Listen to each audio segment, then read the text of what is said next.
We're filling your baskets with Robo Podcast today as we're diving into the history of the Easter holiday. Yeah, it's that time of year again. It is. Yeah. And it feels like this mix, Yeah. you know, deeply traditional, but also, well, pretty commercial these days. You see the eggs, the bunnies, church services. Exactly. And when you look at the material we have, what really comes through is a story that's way more complex than you might first guess.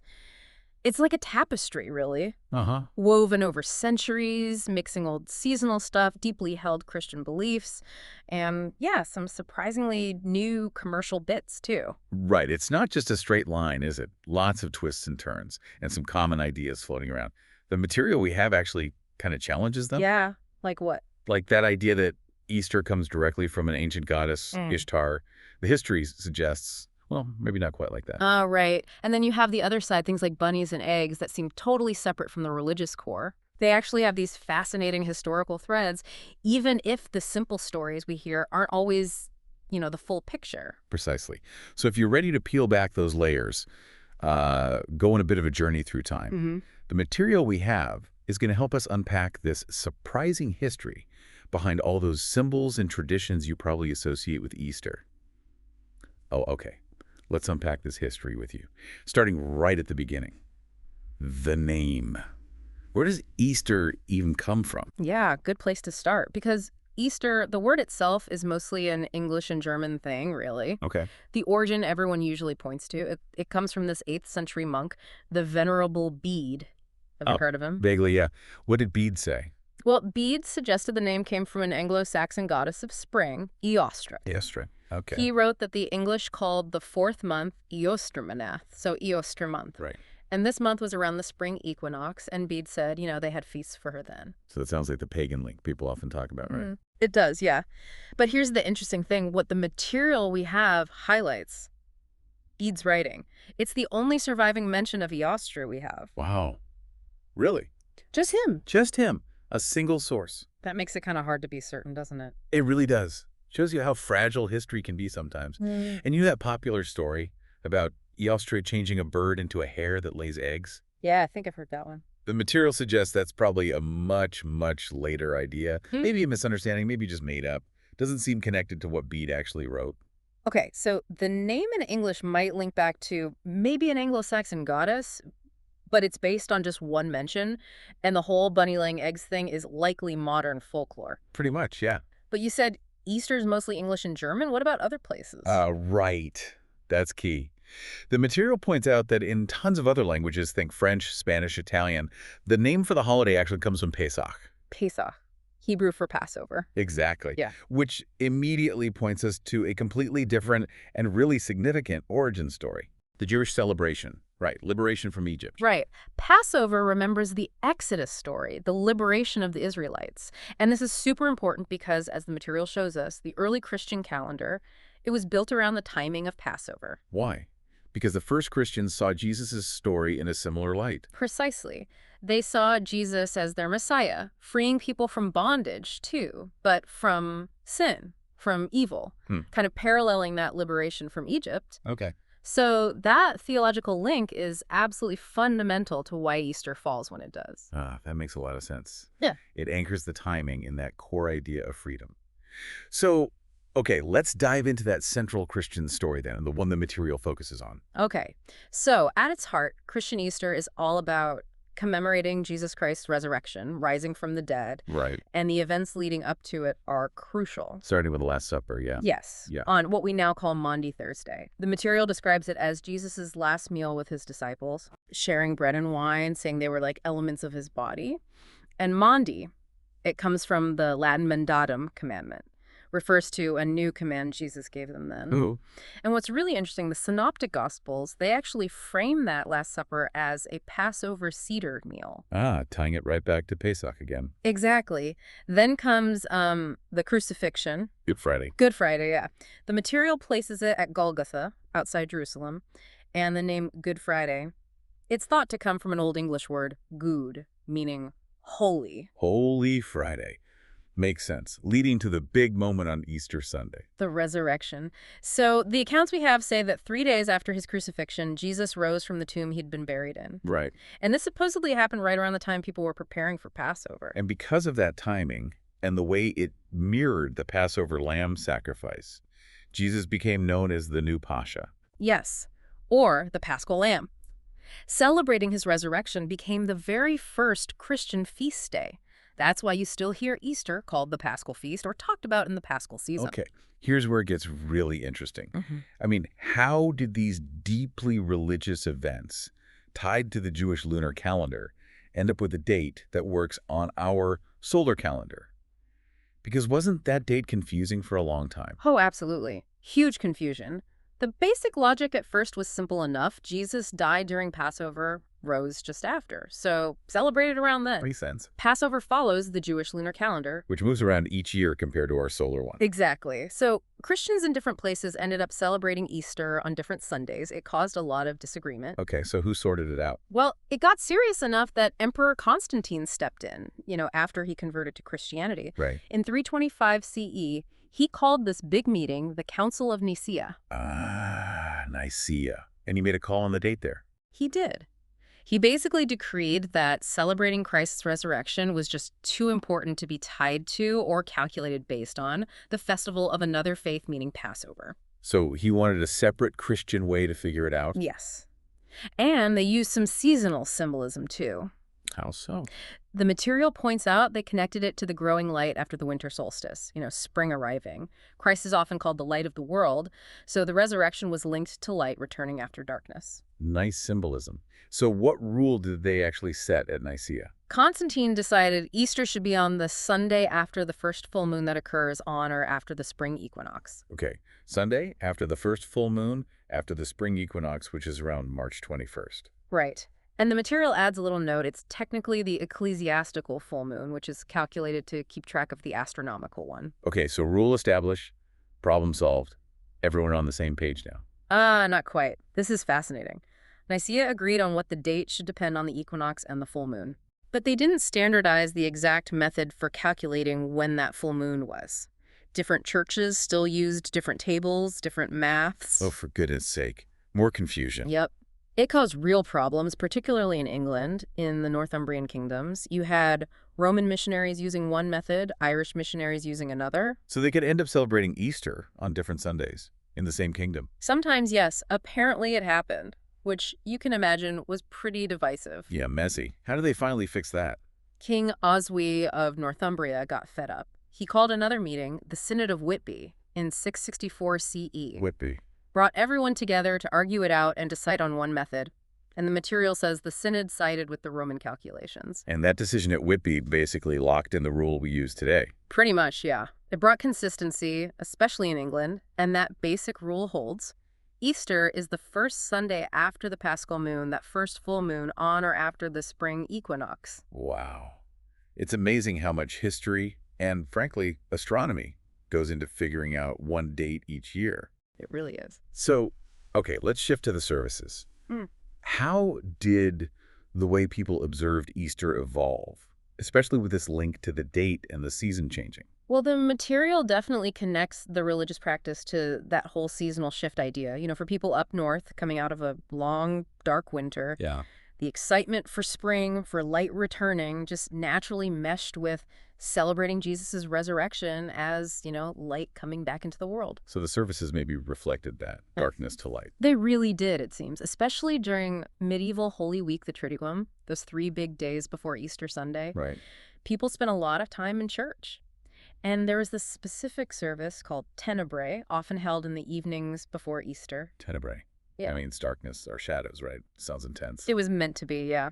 The material describes it as solemn. They'd have this special stand with candles called a hearse and gradually put them out one by one, Symbolizing. meditating on Christ's suffering and death. Eventually, only one central candle would be left burning. Representing Christ, the light. Exactly. The light that darkness couldn't extinguish. A really powerful image leading into Easter itself. Wow. So what was the Easter Sunday service like then? A complete contrast. Absolutely. It would usually start right at dawn. People would gather outside, maybe sing hymns as the sun rose, greeting the light, and then Nice. go inside for a really joyful mass, celebrating the resurrection. Big contrast to the solemn tenebrae. And after that joyful service, Oh. time to celebrate. Feasting. That's what the material suggests, yes. Worshippers were dismissed, sins forgiven, ready to break the Lenten fast and start the party, basically. Which brings us perfectly to some of those other symbols, the ones that maybe feel less directly churchy. Let's unpack the eggs and the bunnies. Ah, yes, the fun stuff. And the material shows such a fascinating mix here. Let's start with Easter eggs. The egg itself, it's just this ancient, powerful symbol, isn't it? Life bursting out. Totally, like spring itself breaking through winter. Exactly. The material says Anglo-Saxon pagans used eggs to celebrate spring, maybe even earlier cultures too. And then you see it getting linked to Christ's empty tomb in medieval England. Ah, the tomb as a kind of egg, symbolizing new life coming out of death. That's the idea, yeah. Pinpointing exactly when that connection started is a bit tricky, though. And isn't there a practical link, too? Something about Lent. Oh, definitely. That's a huge piece of it. Remember, eggs were forbidden during Lent, that 40-day fast before Easter. Right, no eggs, no dairy. Exactly.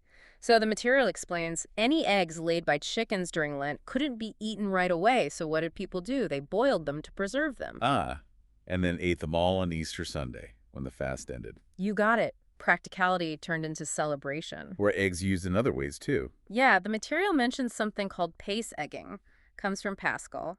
Groups in costume would go door to door, maybe singing or doing little plays, collecting eggs. Sometimes they'd give them to the church or the local lord. Like trick-or-treating, but with eggs. Sort of, yeah. And decorating the eggs, that's incredibly old too, according to what we have. How old? Well, early Christians, especially in the Orthodox Church, often used red dye, symbolizing Christ's blood. Okay. In parts of Germany, they apparently colored them green and hung them on trees on Maundy Thursday, which was sometimes called Green Thursday. And in England, boiling them with onion skins gave them a gold color. There's even this amazing specific note. Yeah. King Edward I, back in 1290, bought 450 eggs just to have them decorated with the colors or a gold leaf for his court. 450. That's a serious amount of egg decorating for a king. Isn't it just a royal Easter project? And how did egg hunts get started? Well, the material suggests eggs became part of games over time. There's a theory, maybe, that Martin Luther, the German reformer in the 16th century, Yeah. he might have organized egg hunts for his congregation. As a kind of lesson. That seems to be the idea. Searching for the hidden eggs was meant to be like the disciples searching for and then finding the risen Christ or the empty tomb on Easter morning. Okay, so eggs have this really rich, layered history, spring, fasting, Christian symbolism, games. But what about the bunnies? Where do they hop into the picture? Right, the bunnies, or maybe more accurately, hares, initially. This connection, based on the material, is a bit less directly tied to the main Christian story. Okay. But both bunnies and hares are ancient symbols of spring and rebirth, mainly because, well, They're famously fertile. extremely fertile. At it like rabbits, as they say. And the material notes hares were linked to seasonal rituals, and kind of surprisingly, even associated with the Virgin Mary sometimes, despite the fertility thing. Interesting. But the Easter bunny specifically, the one bringing treats, that's newer. Much newer, yes. The material traces that figure mainly to Germany. Germany again. Seems so. There are references from the 16th, definitely 17th century, about an Easter hare Osterhans. Okay, the Easter hare, what did it do? While some 17th century writers, like Frank von Frankenau and Johannes Richer, described these hares hiding nests or baskets filled with brightly painted eggs for well-behaved children to find on Easter morning. Hiding eggs, okay. Not laying them. Mostly described as hiding them, yeah. Although the material does mention an even earlier reference from 1572 that talks about an Easter hare that seemed to lay eggs at night for kids to find. So maybe the egg-laying idea was around earlier too or developed alongside. It's a bit murky. Fascinating detail, though. So German origins for the gift-giving hare. How did it get so big elsewhere? Like America? German settlers, when they emigrated to America, particularly Pennsylvania, they brought the Osterhaus tradition with them. And over time, it spread, caught on, and the hare gradually morphed into the Easter bunny we know. And the chocolate bunny. Where does that fit? Also linked back to those German traditions, according to the material, apparently those settlers would bake Easter cakes shaped like hares. Okay, hare-shaped cakes. Yes. And these cakes were sometimes shown, well, the material humorously says, excreting egg-shaped droppings. made of candy or sugar. Wait, really? Yeah. Chocolate bunnies started as cake droppings. Seems like that might be part of the origin story, yes. From Yeah. candy droppings to solid chocolate bunnies eventually. That definitely puts a new perspective on biting the ears off. So when did chocolate eggs really take off and become the massive thing they are today, especially in Britain? That huge boom, particularly in England, was much later, Victorian era. Ah, the Victorians. Yeah. The material connects it to a couple of things. The rise of family time as a concept, and people, especially the middle class, having a bit more disposable income. Makes sense. And didn't Queen Victoria herself play a role? She did. The material mentions she held Easter egg hunts for her own children at Windsor or Buckingham Palace. And when the Queen does something, It tends to catch on. It helped popularize the idea among everyone else. were those early Victorian eggs chocolate? Not always initially. The material says many early ones were more like fancy containers or toys. Cardboard eggs, satin lined, maybe with little dolls or sweets inside. Edible chocolate eggs came a bit later. And where did the edible chocolate ones first show up? According to the material, France and Germany were the first places making proper edible chocolate eggs. Okay. And the very first hollow chocolate Easter egg made in the UK, that was produced by Fry's of Bristol. Fry's chocolate, right. When was that? 1873. 1873. So while eggs have this ancient connection, the actual chocolate Easter egg tradition is, what, less than 150 years old in the UK? Relatively speaking, that's really young. It's a perfect illustration, isn't it? How these traditions just keep evolving, absorbing new things, changing with the times. It really is. So, okay, looking back at everything, the names, Eostre, Pesach, the Christian story, the arguments about the date, Nicaea, Whitby, the solemn services, the eggs, the bunnies, the chocolate. What does this deep dive into Easter's history really mean for you, listening now? Why does understanding all these tangled layers matter? Well, I think it shows us that holidays aren't just these fixed things handed down unchanged. They're alive, they breathe, they pick up bits and pieces over centuries. Yeah. They absorb meanings, traditions, symbols from different cultures, different times, different beliefs, religious and secular. So it helps us appreciate the incredible backstory to what we do today, whether that's going to church or hunting for chocolate or just enjoying the feeling of spring. Exactly. Understanding the history gives you context for why we have this unique, maybe sometimes even odd-seeming mix. This profound Christian commemoration sitting right alongside bunnies and eggs that have their own separate, much older histories. It definitely makes you look at that basket full of chocolate and colored eggs a bit differently, doesn't it? It really should. So, based on everything we've unpacked today, maybe here's a thought to leave you with. Given how holidays like Easter have constantly blended the sacred, the ancient seasonal traditions, and now modern commercial aspects over hundreds, even thousands of years, what does this ongoing evolution suggest about our own society today? What do we collectively value and choose to keep carrying forward in these traditions? That's a great question to chew on, definitely. As the seasons keep turning and our traditions keep, evolving. We love you all, and thanks for joining us. Consider subscribing, and if you enjoyed this presentation, dip that like button in chocolate and put some googly eyes on it. Thanks, everyone.